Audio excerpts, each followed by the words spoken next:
You know those days when everything feels like it's on repeat? That was every single day for Ryan.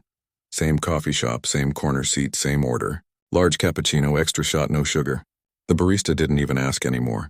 She'd see him walk in and just start making his drink. Ryan was 32 years old and worked as a graphic designer. Sounds creative, right? But lately everything felt mechanical. He'd open his laptop, stare at the screen, move some colors around and call it a day. The spark that made him love design in the first place?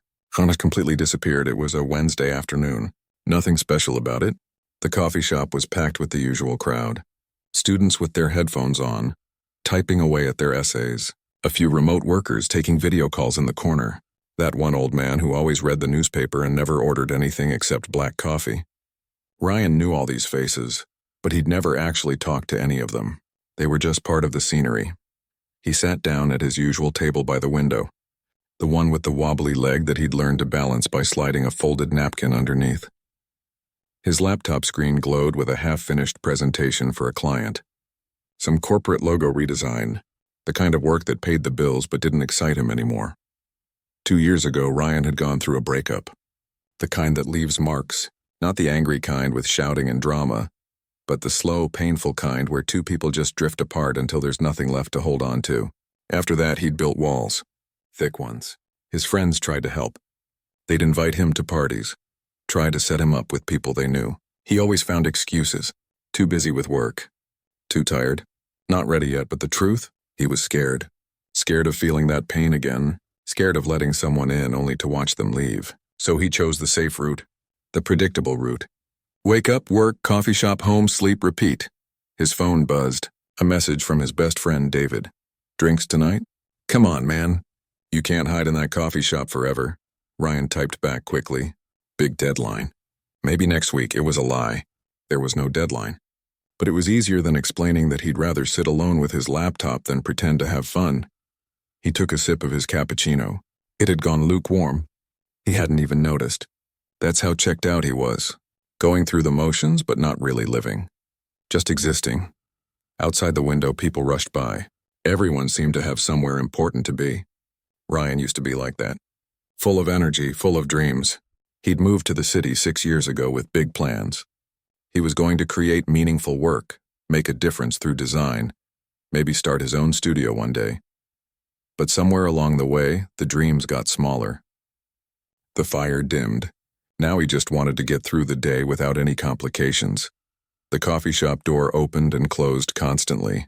That little bell above it kept ringing. Ryan barely noticed anymore. It was white noise, part of the background soundtrack of his routine. He clicked through his presentation slides. The logo he'd designed looked fine, professional, clean, but it didn't have soul. It didn't have that something special that makes you stop and actually look. He knew the client would approve it anyway. They always did. They didn't want special. They wanted safe just like him. His mind drifted. He thought about college when he'd stay up all night working on projects because he was so excited about them. When was the last time he'd felt that way? He couldn't remember. A group of teenagers came in, laughing about something. Their energy filled the room. Ryan felt old watching them. Not because of his age, but because he'd forgotten how to be that carefree. How to laugh without thinking about it first. The barista called out someone's order. The old man turned another page of his newspaper. A student closed her laptop with a satisfied sigh, probably finished with whatever she was working on. Life moved around Ryan while he sat still. He'd become a ghost in his own life. Present but not really there. People probably looked at him and saw just another guy working on his computer. They didn't know that inside he felt empty, hollow. His phone buzzed again. This time it was his mom. Haven't heard from you in a while, honey. Everything okay? He felt guilty. He'd been avoiding her calls too. Not because anything was wrong, but because he didn't want to explain that nothing was right either. How do you tell your mother that you're not depressed, not in trouble, just completely numb? Everything's great, Mom, just busy. We'll call you this weekend, another lie. He was getting good at those. The afternoon sun shifted, casting long shadows across his table. Golden light filtered through the window, making everything look softer, warmer. It was actually beautiful, but Ryan barely registered it. He was too busy staring at his screen, pretending to work while his mind wandered nowhere in particular. This was his life now. Safe, Predictable. Protected. No surprises, no disappointments. No joy either, but at least there was no pain. He heard the door open again. That bell rang, and this time for some reason he couldn't explain, Ryan looked up. Something made him look up. Maybe it was the way the door opened, slower than usual. Maybe it was just instinct. But Ryan lifted his eyes from his screen, and that's when he saw her. She walked in slowly. Not like she was trying to make an entrance or draw attention. It was more like she was taking in the moment, really seeing the space before stepping fully into it. There was something different about the way she moved. Calm, deliberate, like she wasn't rushing through life like everyone else. She wore a simple dark green jacket over a cream sweater. Nothing fancy. Her hair was pulled back loosely, a few strands falling around her face. She carried a worn leather bag over one shoulder and had a book tucked under her arm. The bag looked like it had traveled places, collected stories. Ryan found himself staring. He never stared at people. That wasn't like him at all. But there was something about her presence that made him forget about his laptop, his lukewarm coffee, his half-finished presentation. She had this quality that's hard to put into words. It wasn't about being beautiful, though she was. It was deeper than that. She seemed real in a world where everyone felt like they were playing a part. She walked up to the counter with that same unhurried pace. The barista greeted her with the standard, "What can I get you?" But she smiled warmly first before answering. "Just a black coffee, please. No sugar, no milk." Her voice was gentle but clear, the kind of voice that didn't need to be loud to be heard. Then she did something that caught Ryan completely off guard. She asked the barista how her day was going, and she didn't ask it the way people usually do, where it's just automatic words with no real interest behind them. She asked like she actually wanted to know, like the answer mattered. The barista, caught off guard herself, paused and then smiled. "You know what? It's been a good day. Busy but good. Thanks for asking." "I'm glad to hear that," she replied. "Busy days go by fast, at least." It was such a small interaction. 30 seconds, maybe. But Ryan noticed how the barista's whole face had brightened. That simple moment of genuine connection had shifted something. Ryan couldn't look away. His logical brain was telling him to get back to work, stop being weird, focus on the presentation. But something stronger told him to pay attention. This felt important somehow. She paid for her coffee and stepped aside to wait. While she stood there, she pulled out her phone, looked at it briefly, then put it back in her pocket. No mindless scrolling. No disappearing into a screen. She just stood there, present, looking around the coffee shop like she was appreciating the space. Her eyes swept across the room, past the students, past the old man with his newspaper, past the window. And for just a second, her gaze landed on Ryan. Their eyes met. Ryan's heart did this weird jump thing. He quickly looked down at his laptop, feeling his face get warm. What was wrong with him? He felt like a teenager again, awkward and unsure. When he dared to glance back up, she had her coffee and was looking around for a place to sit. The coffee shop was packed. Most tables were taken. There was one empty seat at a table where a student was working, but she seemed to hesitate, not wanting to intrude. Then she looked at the table next to Ryan's. It was empty. Ryan's mind raced. Should he say something? Offer her the seat? That would be weird, right? It wasn't his seat to offer. But maybe he could nod or smile or something. Or maybe he should just stay quiet and not make this awkward. While he was having this entire internal debate, she made the decision for him. She walked over to the table next to his and set her coffee down gently. She placed her bag on the chair, pulled out the book she'd been carrying, and settled in. Ryan could see the book now. It was a poetry collection. He couldn't make out the author from this angle, but he could see it was well read. The spine was creased, the pages slightly worn. She opened it to a page marked with what looked like an old receipt and started reading. But again, there was something different about the way she did it. She wasn't just scanning words. She was really reading. Sometimes she'd pause, look up, think about something, then continue. Ryan tried to focus on his work. He really did. But his attention kept drifting. Not in a creepy way, he told himself. More like curiosity. When was the last time he'd seen someone so present, so engaged with the moment? Everyone in the coffee shop was either plugged into headphones, glued to their screens, or talking rapid fire about work and stress. But she was just sitting there reading poetry, drinking black coffee, existing peacefully in the chaos. It made Ryan realize how disconnected he'd been, Not just today, but for months. Maybe years. When was the last time he'd read something for pleasure? When was the last time he'd done anything slowly, intentionally, without rushing to the next thing? He felt something crack inside him. Not break, but crack. Like a shell he'd built around himself was starting to develop tiny fractures. Light was getting in. She turned a page. A small smile appeared on her face at whatever she was reading. It was the kind of smile that came from somewhere real, from recognition or understanding or maybe just appreciation of good words arranged in the right order. Ryan wanted to know what made her smile like that.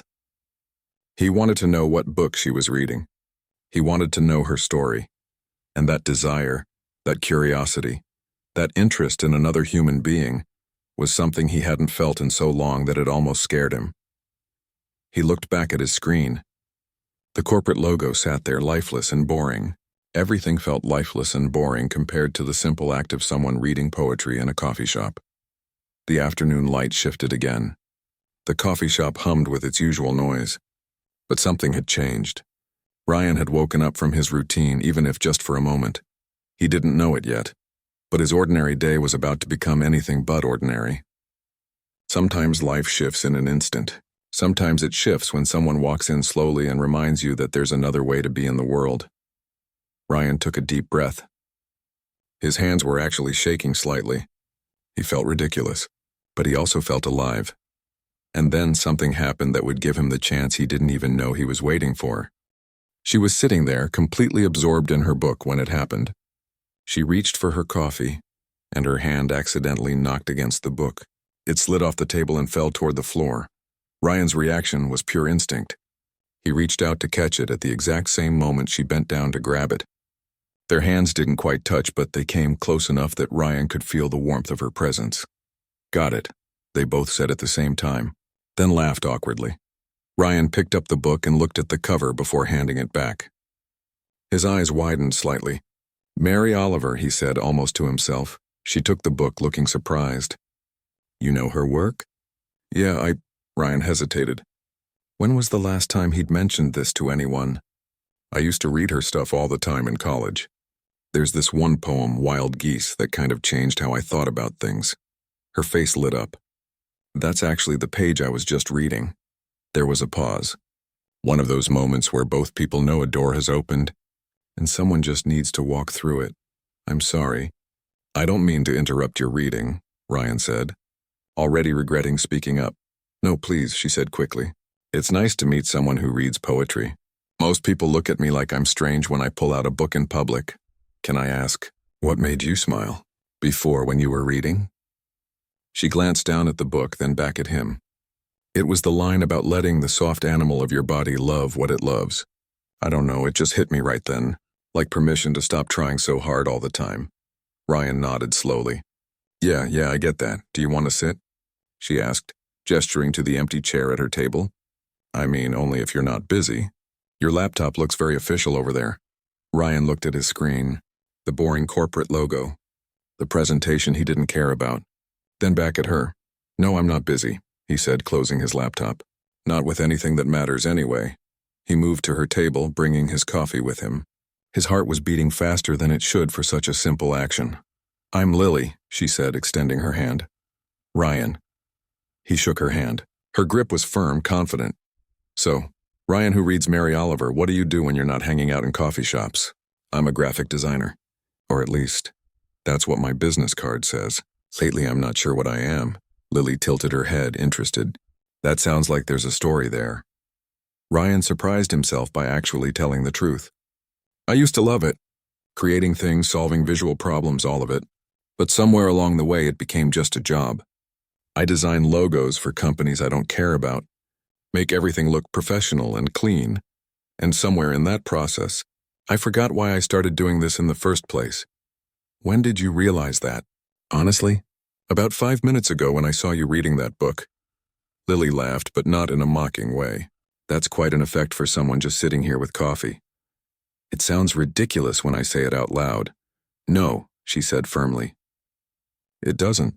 Sometimes we need someone else's presence to see our own lives clearly, like a mirror we didn't know we needed." They fell into conversation so naturally that Ryan forgot to be nervous. Lily told him she was a social worker. that she spent her days helping families navigate difficult situations. She talked about the weight of carrying other people's pain, but also the privilege of being trusted with their stories. "Don't you get exhausted?" Ryan asked. "All the time," she admitted. "But it's a different kind of tired than what you're describing. I'm tired from doing something that matters. You sound tired from doing things that don't." The observation should have stung, but it didn't. It was just true. "How do you stay so present?" Ryan asked. "You walked in here and actually saw the barista as a person. You're reading actual poetry while everyone else is doom-scrolling. How do you do that?" Lily was quiet for a moment, wrapping both hands around her coffee cup. "I wasn't always like this. A few years ago I was completely burned out. I was going through the motions, surviving but not living. Sound familiar?" Ryan nodded. "Then something happened that shook me up. Not a tragedy or anything dramatic. Just a moment where I realized I'd forgotten how to be amazed by things. Simple things. The taste of good coffee. The way afternoon light looks. Words that make you feel less alone. I decided I didn't want to live like that anymore." "And you just changed?" "Not all at once. It took time. But I started making different choices. Small ones. Looking people in the eye. Saying no to things that drained me. Saying yes to things that scared me a little. Reading poetry in coffee shops even when it felt weird." Ryan found himself opening up in ways he hadn't with anyone in years. He told her about his breakup, about how he'd chosen safety over risk ever since, about his friends' invitations he kept declining, about how he'd been living on autopilot. "The thing is," he said, "I convinced myself I was content, that this was enough. But seeing you walk in here the way you are in the world, it's like you cracked something open, and now I can't pretend I'm okay with just going through the motions." "That's not me," Lily said gently. "That's you recognizing something you already knew but were trying to ignore." The coffee shop noise faded into the background. Other customers came and went. The afternoon turned to early evening. Neither of them noticed the time passing. They talked about everything. The pressure to have life figured out. The courage it takes to be vulnerable. The difference between being alone and being lonely. The ways people protect themselves and the price they pay for that protection. "Can I tell you something?" Ryan said, feeling brave in a way he hadn't in years. "I've been coming to this coffee shop for 3 years. Same time, same table, same order. I've never talked to anyone. Not really talked. And then you walk in, and within an hour I'm telling you things I haven't even told my best friend. Maybe that says something," Lily offered. "About what?" "About what happens when we stop protecting ourselves long enough to actually connect." Ryan felt something shift inside him. That crack in his shell had widened.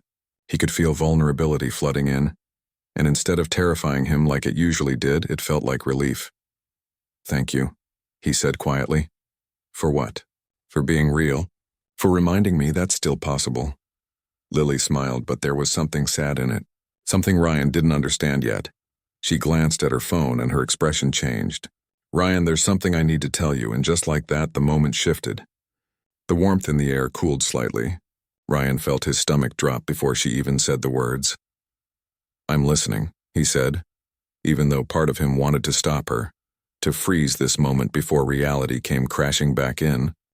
Lily set her phone down and looked at Ryan with an expression that mixed regret and gentle honesty. The kind of look that says, "This is going to hurt, but I need to tell you anyway. I don't actually live here," she said quietly. Ryan felt confusion first, then the slow creep of understanding. "What do you mean?" "I grew up in this city. This coffee shop, actually, this was my favorite place when I was younger. I'd come here every day after school, sit in that exact corner you were in and read or do homework or just watch people. It was my sanctuary." "Okay," Ryan said, still not seeing where this was going but feeling the shift in the conversation like a cold wind. "I moved away for college and then work, but I've been planning something for months now. A big change. I got a job offer across the country. Different city, different life. A chance to start fresh." Ryan's heart started to sink. "I came back today to say goodbye, to see this place one more time before I go. Tomorrow morning, I'm taking a one-way flight. I'm not coming back." The words landed like stones, one after another. Heavy and final, Ryan sat back in his chair processing. All of it, the conversation, the connection, the hope that had started blooming in his chest, suddenly felt different, fragile, temporary. "Tomorrow morning," he repeated. Yeah. So us talking, this is one afternoon, Lily finished gently. That's all it can be. Ryan felt something bitter rise in his throat. Not quite anger, but something close to it. You know what's funny?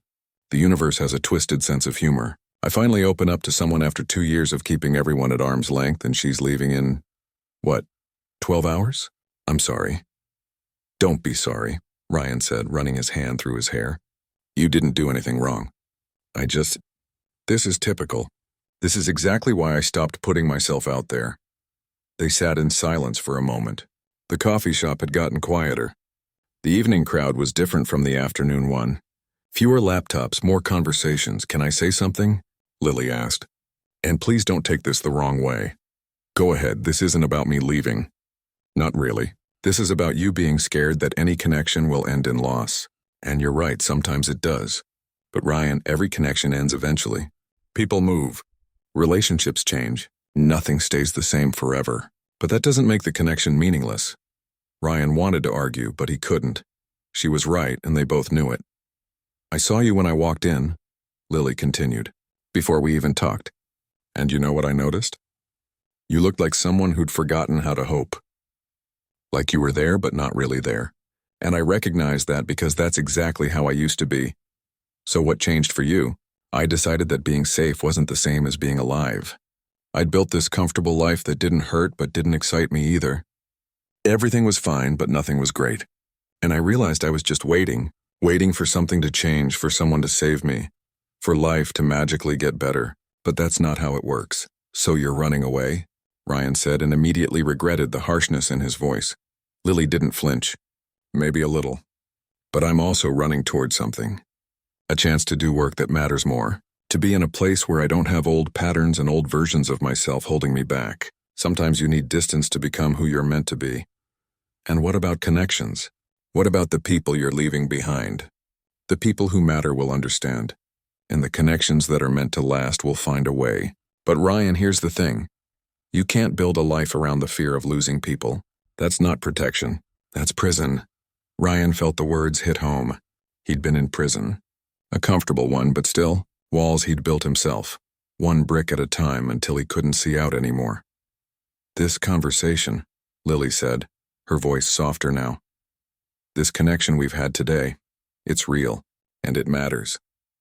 Not despite it being brief, but maybe because of it. Sometimes people come into our lives not to stay, but to wake us up. That's poetic, Ryan said with a sad smile. Very Mary Oliver of you. Lily laughed, and the tension broke a little. She'd probably say it better. So what now? Ryan asked. We exchange numbers and pretend we'll stay in touch even though we both know long distance is impossible? Or we just say goodbye and that's it? I don't think either of those is right, Lily said thoughtfully. I think we be honest. This afternoon was special. We connected in a real way, but it's not the beginning of a love story. It's something else. What is it then? It's a gift. From me to you, from you to me. You reminded me why I'm making this scary leap tomorrow. You showed me that real conversation and real connection still exist. That there are people out there who are ready to be honest and vulnerable if someone just opens the door. And what did I get? You got a reminder that you're not actually content with your safe little routine. That you're capable of opening up and connecting. That the walls you built to protect yourself are actually keeping you from living. Ryan felt tears prick at his eyes. He blinked them back. I don't want to say goodbye. I know. Me neither. But Ryan, please hear this. Don't let this feeling go. Whatever made you close your laptop and talk to a stranger today, whatever made you share the truth about your life, keep doing that. Not with me because I can't be here, but with your life, with the people who are here. She reached across the table and took his hand. Just held it for a moment. Promise me something, she said. What? Promise me you won't use this as another reason to close off. Don't make me the story of why it's safer not to connect. Make me the story of why it's worth it. Ryan squeezed her hand. That's a lot of pressure for someone I just met 3 hours ago. Isn't it, though? She smiled, but her eyes were serious. But I think you can handle it. The barista started wiping down tables, a subtle signal that closing time was approaching. The coffee shop that had been their bubble for an afternoon was returning to reality. I should go, Lily said reluctantly. I still need to pack and my flight is early. They stood up together. The moment felt heavy with things unsaid, but maybe that was okay. Maybe some things were better felt than spoken. "Thank you," Ryan said, "for the conversation. For the honesty. For cracking me open even though it hurts. Thank you for being brave enough to talk to a stranger reading poetry." They walked to the door together. Outside, the evening had turned cool. City lights were starting to come on. People rushed past with their end-of-day energy. They stood there on the sidewalk for a moment, neither quite ready to walk away. "Can I hug you?" Ryan asked. "I'd like that." They hugged. And it was one of those hugs that says everything words can't. Gratitude and sadness and hope all mixed together. When they pulled apart, Lily smiled at him one last time. "Don't go back to sleep, Ryan. Stay awake. Have a good flight. Lily, I hope your new city gives you everything you're looking for. I hope this city gives you the courage to look for what you need." And then she turned and walked away. Ryan watched her go, her figure getting smaller as she moved down the busy sidewalk until she turned a corner and disappeared. He stood there for a long time, just breathing, feeling everything. The loss, yes, but also something else. Something that felt like possibility. Ryan walked home in a daze. The streets looked different somehow. Same buildings, same sidewalks, but it all felt changed. Or maybe he was the one who'd changed. He kept replaying the conversation in his mind. Not obsessing over what he should have said differently, but actually hearing the words Lily had shared. About choosing to be present. About the difference between safety and being alive. About connections mattering even when they don't last forever. When he got to his apartment, he did something he hadn't done in months.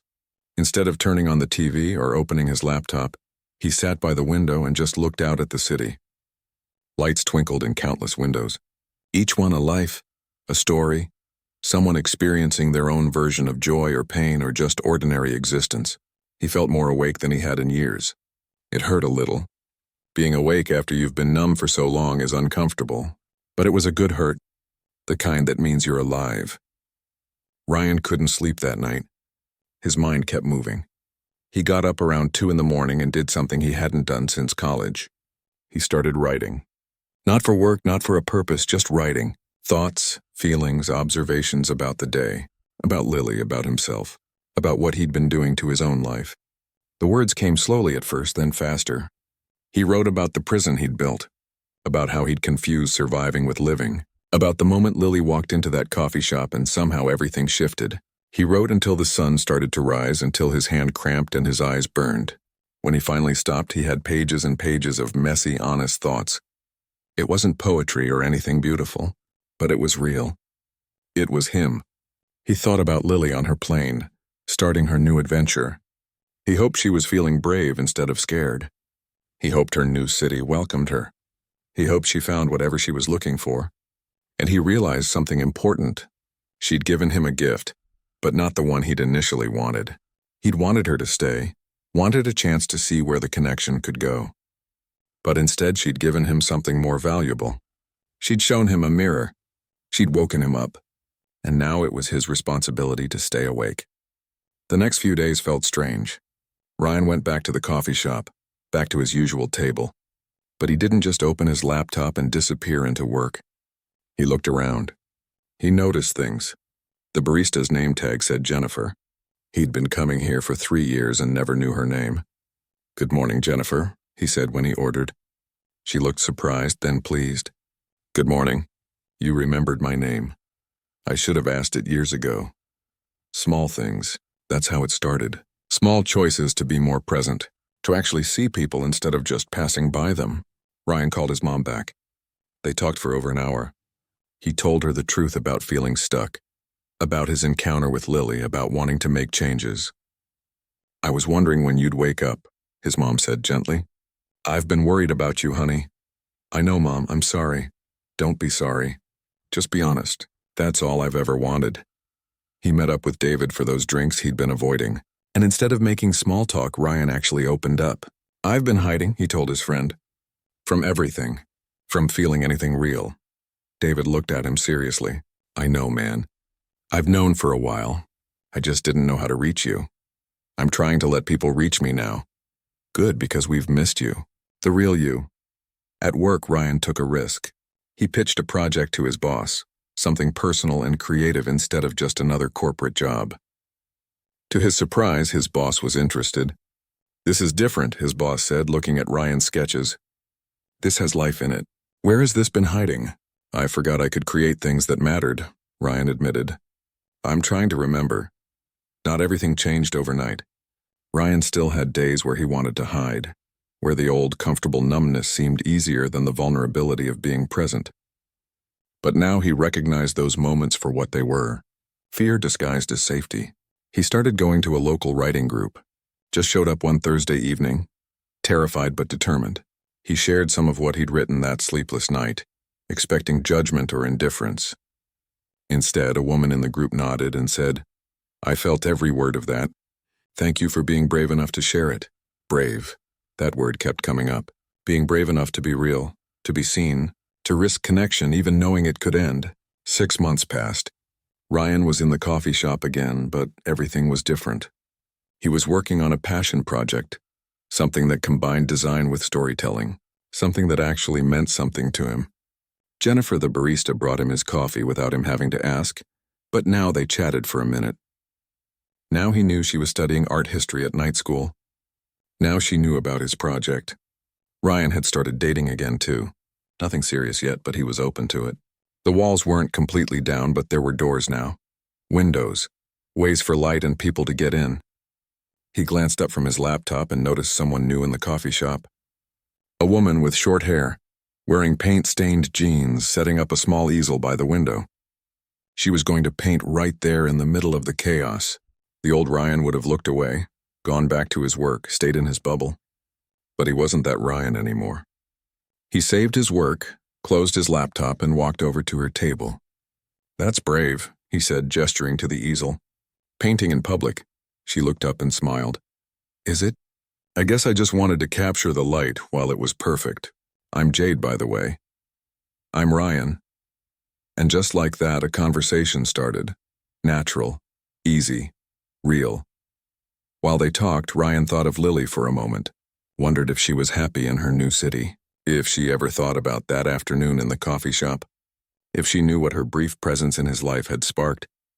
He hoped she did. He hoped wherever she was, she knew that she'd changed someone's trajectory, that her choice to be honest and present had rippled out in ways she'd never see. The conversation with Jade flowed. She was an art teacher, working on a personal project. She talked about the courage it took to create in front of others, to risk judgment for the sake of authentic expression. Ryan understood that now in a way he couldn't have 6 months ago. When they eventually exchanged numbers, when Jade mentioned maybe getting coffee for real sometime, Ryan felt something familiar, that flutter of possibility, that risk of caring, but this time, instead of running from it, he leaned in. "I'd like that," he said. As Ryan walked home that evening, the city felt alive around him. The same streets, the same buildings, but everything looked different through eyes that chose to see. He thought about Lily's last words to him. "Don't go back to sleep, Ryan. Stay awake." He'd stayed awake. Some days it was harder than others. Some days the old patterns called to him like a comfortable bed. But he kept choosing consciousness over numbness, connection over safety, living over merely existing. That night, Ryan wrote in the journal he'd been keeping.